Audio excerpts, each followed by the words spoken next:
Chapter 6.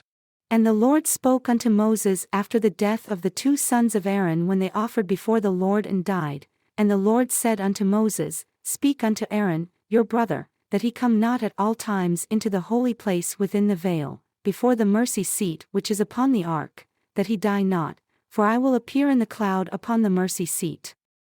Thus shall Aaron come into the holy place with a young bullock for a sin offering and a ram for a burnt offering. He shall put on the holy linen coat, and he shall have the linen breeches upon his flesh, and shall be girded with a linen sash, and with the linen mitre shall he be attired.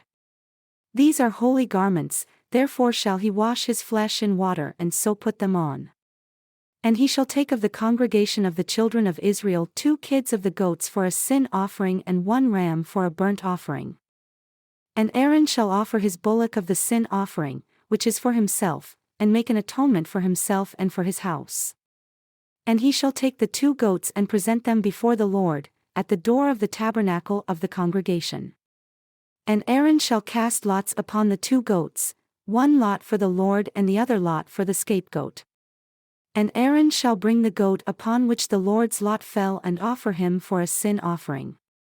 But the goat on which the lot fell to be the scapegoat shall be presented alive before the Lord, to make an atonement with him and to let him go for a scapegoat into the wilderness. And Aaron shall bring the bullock of the sin offering, which is for himself, and shall make an atonement for himself and for his house, and shall kill the bullock of the sin offering which is for himself.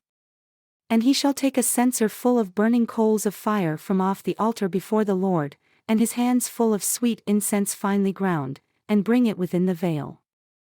And he shall put the incense upon the fire before the Lord, that the cloud of the incense may cover the mercy seat that is upon the testimony, that he die not. And he shall take of the blood of the bullock and sprinkle it with his finger upon the mercy seat eastward, and before the mercy seat shall he sprinkle of the blood with his finger 7 times. Then shall he kill the goat of the sin offering that is for the people, and bring his blood within the veil, and do with that blood as he did with the blood of the bullock, and sprinkle it upon the mercy seat and before the mercy seat. And he shall make an atonement for the holy place because of the uncleanness of the children of Israel, and because of their transgressions in all their sins. And so shall he do for the tabernacle of the congregation that remains among them in the midst of their uncleanness. And there shall be no man in the tabernacle of the congregation when he goes in to make an atonement in the holy place, until he come out and have made an atonement for himself, and for his household, and for all the congregation of Israel. And he shall go out unto the altar that is before the Lord and make an atonement for it, and shall take of the blood of the bullock, and of the blood of the goat, and put it upon the horns of the altar round about. And he shall sprinkle of the blood upon it with his finger 7 times, and cleanse it, and hallow it from the uncleanness of the children of Israel. And when he has made an end of reconciling the holy place, and the tabernacle of the congregation, and the altar, he shall bring the live goat. And Aaron shall lay both his hands upon the head of the live goat and confess over him all the iniquities of the children of Israel, and all their transgressions in all their sins, putting them upon the head of the goat, and shall send him away by the hand of a fit man into the wilderness. And the goat shall bear upon him all their iniquities unto a land not inhabited, and he shall let the goat go in the wilderness. And Aaron shall come into the tabernacle of the congregation, and shall put off the linen garments which he put on when he went into the holy place, and shall leave them there. And he shall wash his flesh with water in the holy place, and put on his garments, and come forth, and offer his burnt offering and the burnt offering of the people, and make an atonement for himself and for the people. And the fat of the sin offering shall he burn upon the altar. And he that let the goat go for the scapegoat shall wash his clothes, and bathe his flesh in water, and afterward come into the camp.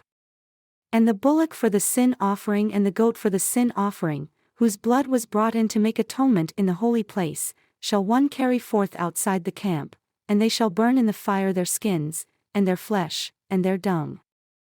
And he that burns them shall wash his clothes, and bathe his flesh in water, and afterward he shall come into the camp.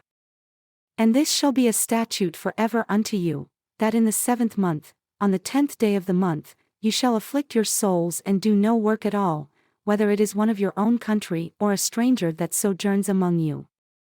For on that day shall the priest make an atonement for you, to cleanse you, that you may be clean from all your sins before the Lord. It shall be a Sabbath of rest unto you, and you shall afflict your souls by a statute forever. And the priest whom he shall anoint and whom he shall consecrate to minister in the priest's office in his father's stead shall make the atonement, and shall put on the linen clothes, even the holy garments. And he shall make an atonement for the holy sanctuary, and he shall make an atonement for the tabernacle of the congregation, and for the altar, and he shall make an atonement for the priests, and for all the people of the congregation. And this shall be an everlasting statute unto you, to make an atonement for the children of Israel, for all their sins, once a year. And he did as the Lord commanded Moses.